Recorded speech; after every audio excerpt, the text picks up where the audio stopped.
Dawn broke over East Prussia on June 14, 1807, revealing a tactical nightmare unfolding for the Russian army.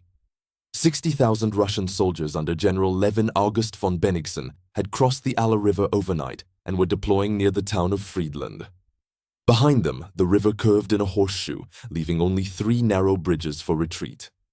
Before them, French cavalry patrols were appearing in growing numbers. What Bennigsen thought would be a quick strike against an isolated French force was about to become the trap that would destroy Russian military power in Europe. In the next 10 hours, Napoleon would demonstrate his most complete tactical victory, turning geography into a weapon that would kill or capture 20,000 Russians and force Tsar Alexander III to sue for peace. To understand Friedland's significance, you need to grasp the exhaustion both armies felt in June 1807. The War of the Fourth Coalition had dragged through a brutal winter campaign. In February, Napoleon and Bennigsen had fought to bloody stalemate at Eylau, one of the deadliest battles of the Napoleonic Wars. 25,000 French and Russian casualties in a snowstorm that left both sides too damaged to claim victory. Since then, both armies had spent months maneuvering across East Prussia, neither able to force decisive battle.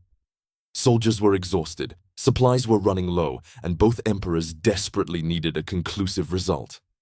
Napoleon had spent the spring rebuilding his Grande Armée, bringing it back to 200,000 men spread across eastern Prussia. His strategy was patient: maneuver, probe, wait for the Russians to make a mistake. Bennigsen, commanding the last significant Russian field army, had been equally cautious. He knew Russian reinforcements were months away. A major defeat would leave nothing between Napoleon and the Russian heartland. But by June, the pressure for action was becoming unbearable. Tsar Alexander III wanted results. Bennigsen needed a victory to justify the campaign's cost. On June 13th, French Marshal Lannes with 17,000 men had occupied Friedland. Bennigsen, receiving reports of this isolated French force, saw opportunity. If he could cross the Alle River, surprise Lannes, and destroy his corps before reinforcements arrived, it would be a significant victory. That night, Russian engineers threw bridges across the Alle, and 60,000 Russian troops began crossing. The plan seemed sound. Attack at dawn, overwhelm Lannes' smaller force, retreat back across the river before Napoleon could concentrate his army. It was exactly the kind of aggressive move that had worked for Russian commanders in past wars. But Bennigsen had made a catastrophic geographic error. The Alle River curved in a horseshoe around Friedland, meaning Russian troops crossing would have the river at their backs and on both flanks. The only retreat routes were 3 narrow bridges back across the river. A mill stream also cut through the battlefield, further dividing the Russian position. In military terms, Bennigsen had violated a fundamental principle: never accept battle with a river blocking your line of retreat. If the bridges were destroyed or blocked, his army would be trapped with nowhere to go. This story reaches you in English, the language connecting military tradition from West Point to Sandhurst, from the war colleges of Canberra to the staff schools across the Commonwealth. I'm curious, from which corner of the English-speaking world are you watching? Each military tradition has its own lessons about terrain, maneuver, and the fatal consequences of geographic mistakes. That's why Friedland still resonates in military education today. As the sun rose on June 14th, Lannes' cavalry patrols spotted the massive Russian crossing. Instead of retreating in panic as Bennigsen expected, Lannes sent urgent dispatches to Napoleon and began defensive maneuvers designed to buy time. Napoleon, receiving word that the Russians had trapped themselves with a river at their backs, immediately recognized the opportunity. He'd spent months waiting for exactly this mistake. He sent orders racing to his scattered corps: converge on Friedland at maximum speed. Hold the Russians in place, keep them from retreating back across those bridges. By afternoon, he'd have overwhelming force. By evening, he'd have them trapped. Bennigsen, engaging Lannes' forces through the morning, still believed he was fighting an isolated French corps. French resistance was stubborn, but the Russians were making progress. By late morning, Bennigsen had driven French forces back and was contemplating a decisive push to destroy Lannes completely. Then his scouts began bringing disturbing news. Massive French columns were approaching from multiple directions. Not just reinforcements for Lannes, but entire corps. Dust clouds indicated armies on the march. The trap Bennigsen thought he'd set for the French was actually being set for him. By noon, Bennigsen faced a terrible choice. Retreat immediately back across the 3 narrow bridges, exposing his army to French attacks during the vulnerable crossing. Or stand and fight, hoping to hold position until nightfall when retreat would be safer. He chose to fight. It was the worst possible decision. With every passing hour, more French forces arrived. With every passing hour, the 60,000 Russians became more compressed between the town, the mill stream, and the river. By 4 p.m., Napoleon had 80,000 men concentrated and positioned. The Russians were trapped with nowhere to go. What Bennigsen didn't know was that Napoleon was about to turn the Alle River and those 3 narrow bridges into instruments of mass slaughter. On the French side stood Napoleon Bonaparte, 37 years old and Emperor of France, but carrying the burden of an incomplete campaign. The bloody stalemate at Eylau 4 months earlier had shaken his reputation. 25,000 French casualties in a snowstorm to achieve nothing. No decisive victory, no broken enemy army, just mutual exhaustion. Since then, he'd spent months rebuilding, maneuvering, waiting for the decisive battle that would end the Fourth Coalition War. Now, on June 14th at Friedland, that opportunity had materialized. The Russians had made a fatal tactical error, and Napoleon intended to exploit it with surgical precision. Napoleon's army on June 14th numbered approximately 80,000 men once all corps concentrated, though they arrived piecemeal through the day. Marshal Lannes commanded the advance guard that had held Friedland through the morning. Marshal Mortier's 8th Corps was arriving from the north. Marshal Ney's 6th Corps was marching at forced speed. Marshal Victor's 3rd Corps was approaching from the southwest.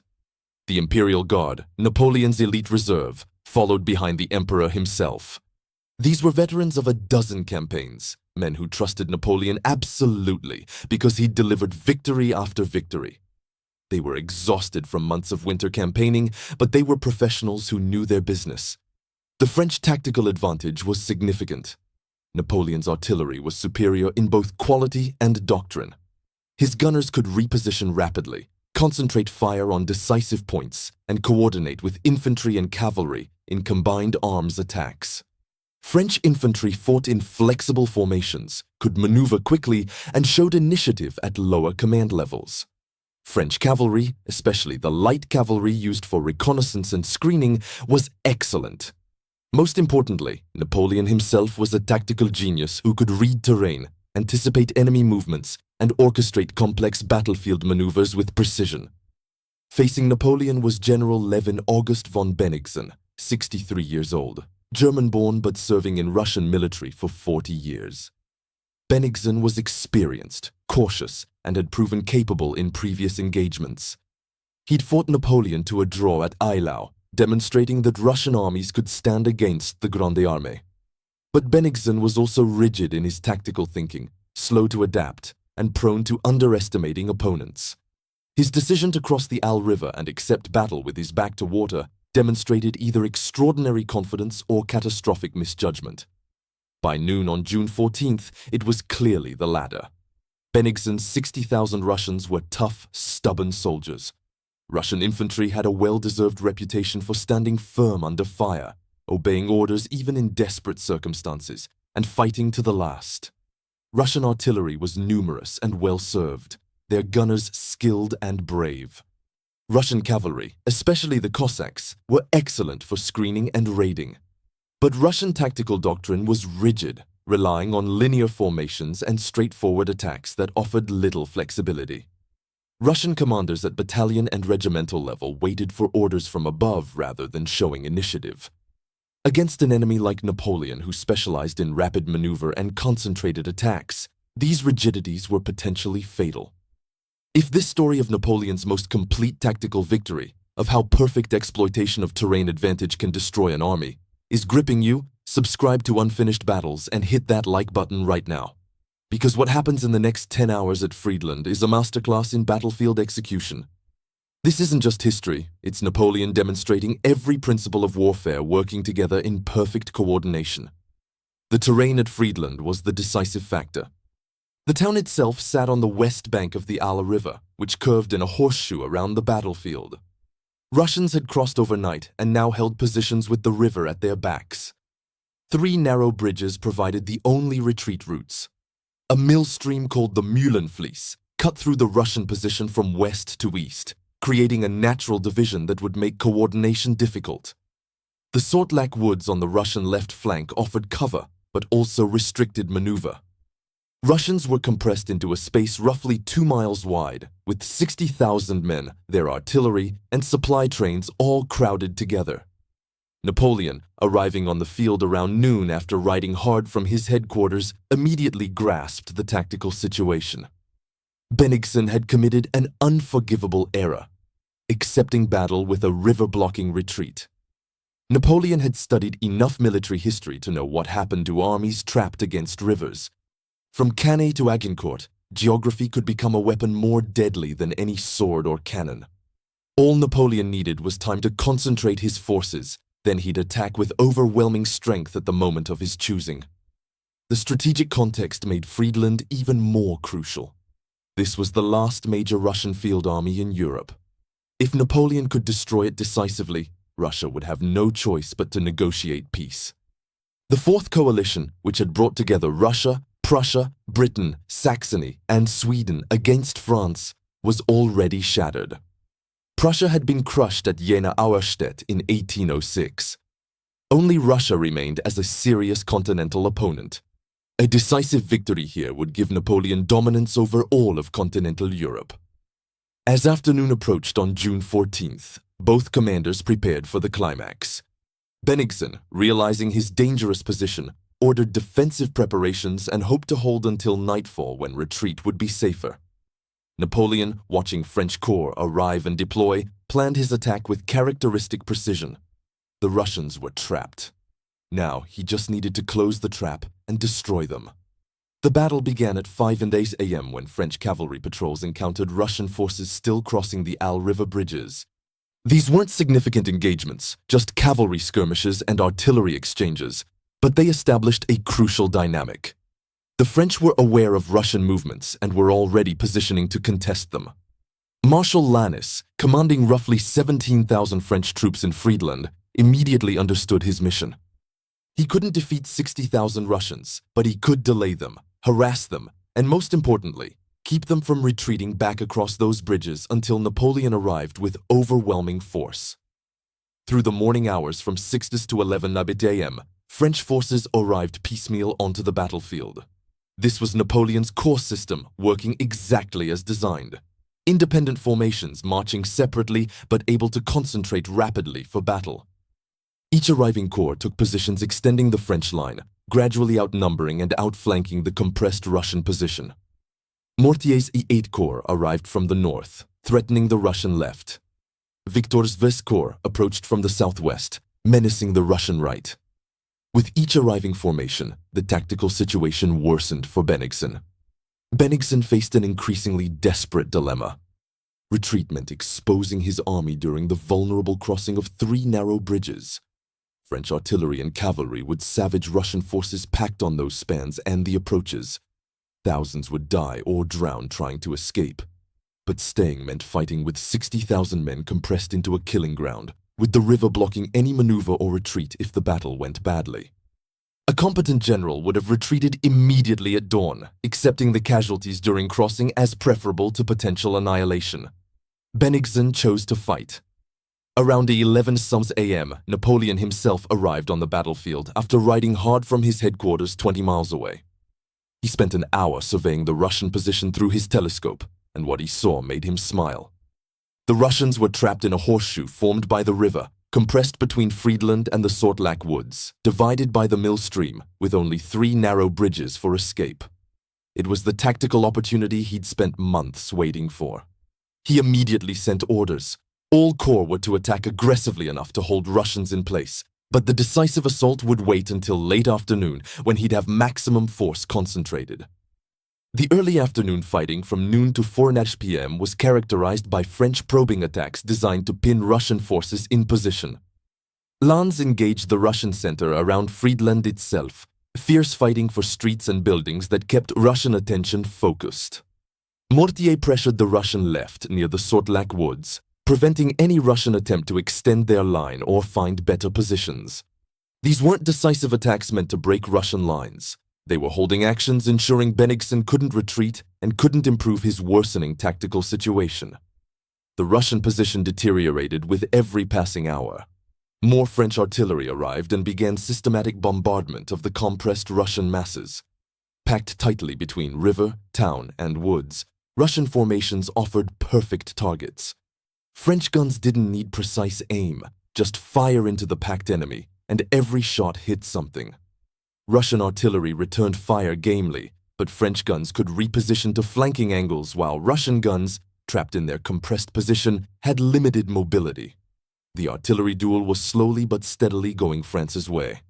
By 3 p.m., Russian soldiers were beginning to understand their danger. Veterans could see the tactical situation, enemy forces growing stronger while they were trapped with a river at their backs. Officers shouted orders maintaining discipline, but men were glancing nervously at those 3 narrow bridges, calculating distances, wondering if they'd reach them if retreat was ordered. Morale, which had been high at dawn when Russians thought they were attacking an isolated enemy, was cracking under the realization they were the ones trapped. Marshal Ney's 6th Corps arrived around 4 p.m., giving Napoleon his final major formation. 80,000 French troops were now concentrated, deployed in positions surrounding the 60,000 Russians on 3 sides, with the river blocking the 4th. Napoleon surveyed his arranged forces with satisfaction. Everything was in position. The afternoon sun was still high enough for several hours of fighting. Time to close the trap. He issued orders for the decisive assault to begin at 5:30 p.m. Every corps commander understood their role. The artillery would soften Russian positions with unprecedented concentration. Then infantry would attack, exploiting the chaos. Cavalry would pursue any breakthrough, and those 3 narrow bridges behind the Russians would become death traps. At 5:30 p.m. precisely, Napoleon gave the signal. A 36-gun Grand Battery positioned on the French right opened fire with devastating effect. This wasn't scattered artillery support. This was concentrated firepower aimed at the compressed Russian left wing. 36 cannons firing in coordinated salvos, each shot tearing through packed Russian formations that had nowhere to maneuver, nowhere to take cover. The sound was continuous thunder. Smoke formed a wall. Russian soldiers, who'd stood firm through hours of skirmishing, now faced industrial-scale slaughter from artillery they couldn't effectively return fire against or escape from. Simultaneously with the artillery barrage, Marshal Ney's 6th Corps launched the main infantry assault through the Sortlack woods on the Russian left. 18,000 French infantry advanced in columns, supported by their own divisional artillery, smashing into Russian positions that were already reeling from the Grand Battery's bombardment. Ney's men were veterans, and they attacked with the precision of soldiers who'd done this 100 times before. Russian defenders fought stubbornly, but they were defending a position with a river at their backs while under artillery fire from multiple angles. It was courage fighting geometry, and geometry was winning. The true innovation came from General Senarmont, commanding the horse artillery attached to Victor's corps. In a move that would revolutionize artillery doctrine, Senarmont advanced his guns far closer to enemy lines than conventional wisdom allowed. Horse artillery was designed for mobility, firing from distance, then repositioning. Senarmont instead brought his batteries to within 60 yards of Russian positions, nearly point-blank range, and opened fire with devastating effect. At that distance, every shot was a hit. Canister rounds, essentially giant shotgun blasts, tore through Russian formations like a scythe through wheat. The effect on Russian morale was catastrophic. Infantry could stand against infantry, even when outnumbered, because soldiers fighting soldiers was comprehensible. But standing in formation while artillery fired at you from 60 yards away, with no way to fight back, with comrades being torn apart by canister shot, was beyond what discipline could maintain. Russian units on the left wing began wavering, then breaking, then routing. Officers screamed orders that went unheeded. Soldiers who'd stood firm all day suddenly realized they needed to reach those bridges immediately or die where they stood. By 7 p.m., the Russian left had collapsed completely. Ney's infantry broke through, turning the Russian flank and beginning to roll up their entire line from the side. French cavalry, waiting for exactly this moment, charged through the gaps created by artillery and infantry. They weren't attacking organized formations but pursuing broken units, cutting down fleeing soldiers, creating panic that spread faster than any attack. The Russian army, which had maintained cohesion through 12 hours of fighting, suddenly fragmented into a terrified mob. The 3 narrow bridges became scenes of apocalyptic horror. Thousands of Russian soldiers, abandoning equipment and weapons, ran for the only escape routes across the Alle River. The bridges, each barely wide enough for a wagon, couldn't handle the flood of panicked humanity. Men were crushed, trampled, pushed off into the water. French artillery, recognizing the opportunity, redirected fire onto the bridge approaches. Shells exploded among the packed masses, each blast killing dozens. Bodies piled so high on the bridges that soldiers had to climb over corpses to cross. Thousands of Russians, unable to reach the bridges or unwilling to face that death trap, tried swimming the Alle River. Most drowned. Russian soldiers wore heavy wool uniforms, carried equipment, and were exhausted from a day of fighting. The river current was strong.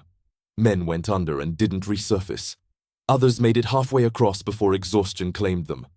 The Alle River, witnesses reported, ran red with Russian blood. Bodies floated downstream for days.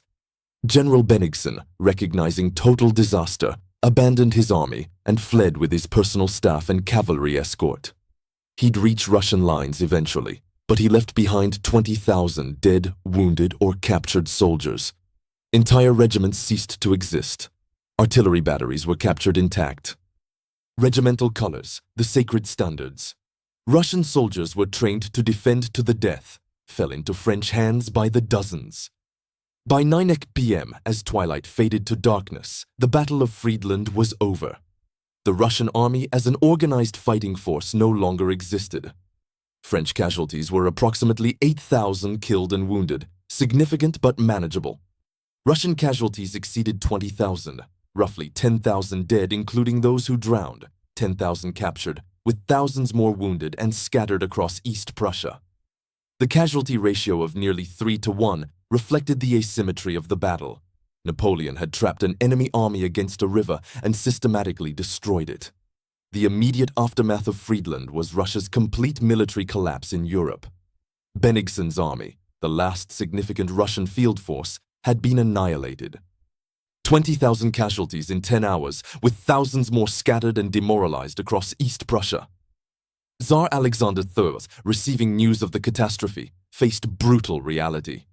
He had no army left to continue the war. French forces could march to the Russian border unopposed. Within days, Alexander sent word to Napoleon requesting an armistice. The Fourth Coalition War, which had dragged through a bloody winter and spring, was effectively over. 3 weeks after Friedland, on July 7, 1807, Napoleon and Alexander met on a raft in the middle of the Niemen River near Tilsit. The location was symbolic, neutral ground, neither French nor Russian territory. The raft, elaborately decorated with pavilions, became the site of negotiations that would reshape Europe. Napoleon, holding all military advantages, could have dictated harsh terms. Instead, he was surprisingly generous to Russia while crushing Prussia, the junior partner who dragged Russia into the war. Napoleon understood that Russia, with its vast distances and resources, couldn't be permanently defeated. Better to make Alexander an ally than a perpetual enemy. The Treaty of Tilsit's terms reflected Napoleon's strategic thinking. Russia would join the continental system, Napoleon's economic blockade against Britain. Russia recognized French dominance over Central and Western Europe, including Napoleon's puppet states and client kingdoms. In return, Russia kept its territorial integrity and even gained some minor territorial adjustments. Most importantly, France and Russia formed an alliance dividing Europe into spheres of influence. France dominated the West, Russia could expand in the East against Sweden and the Ottoman Empire. It was a partnership of exhaustion and mutual benefit. Prussia, however, was devastated.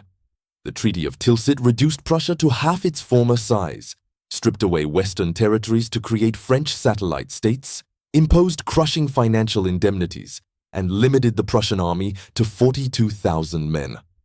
Prussia, which had been a great power under Frederick the Great, was reduced to a second-rate state. The humiliation would eventually fuel Prussian nationalism and military reform, but in 1807, Prussia's destruction was complete. Napoleon had reordered Central Europe to his satisfaction. Friedland represented Napoleon at his tactical zenith. He'd identified enemy mistake, concentrated forces efficiently, exploited terrain ruthlessly, coordinated combined arms attacks perfectly, and achieved complete battlefield victory. Military academies worldwide still study Friedland as a case study in multiple principles: the danger of accepting battle with river at your back, the importance of reconnaissance and terrain analysis, the effectiveness of concentrated artillery fire, and the decisive impact of exploiting enemy tactical errors. Every element of Napoleon's military genius was on display that day. General Senarmont's innovation with horse artillery deserves particular recognition. His advance to point-blank range and sustained fire revolutionized artillery doctrine. Previously, artillery fought from distance. Senarmont proved that mobile artillery used aggressively at close range could break defensive positions through sheer firepower and psychological impact. Within years, every European army was experimenting with similar tactics. Modern concepts of fire support, suppression, and shock action trace lineage to Senarmont's batteries at Friedland. The Treaty of Tilsit gave Napoleon 5 years of relative peace in Europe. From 1807 to 1812, French dominance was unchallenged. Napoleon reorganized conquered territories, installed family members as client kings, extracted resources to support his empire, and enjoyed the fruits of victory. It was the high watermark of Napoleonic Europe. But the alliance with Russia was always fragile, based on mutual exhaustion rather than genuine partnership. When economic pressures and conflicting interests eventually broke the alliance, Napoleon would invade Russia in 1812, beginning the long decline that would end at Waterloo. If this story of Napoleon's most complete tactical victory, of how 10 hours and perfect terrain exploitation destroyed an army and forced a continental power to sue for peace, has inspired you, subscribe to Unfinished Battles, smash that like button, and comment telling me which country you're watching from and which battles shaped your nation's military doctrine. Geography and terrain are eternal factors in warfare. Share the stories of how they decided conflicts in your military history. In 10 hours at Friedland, Napoleon proved that geography is destiny in warfare. By recognizing that 60,000 Russians had trapped themselves with the Alle River at their backs, he turned terrain into weapon and achieved his most complete battlefield annihilation. The river ran red with Russian blood, 3 narrow bridges became slaughterhouses, and 3 weeks later, Russia sued for peace. Perfect execution of perfect opportunity, and the result was 5 years of French dominance over continental Europe.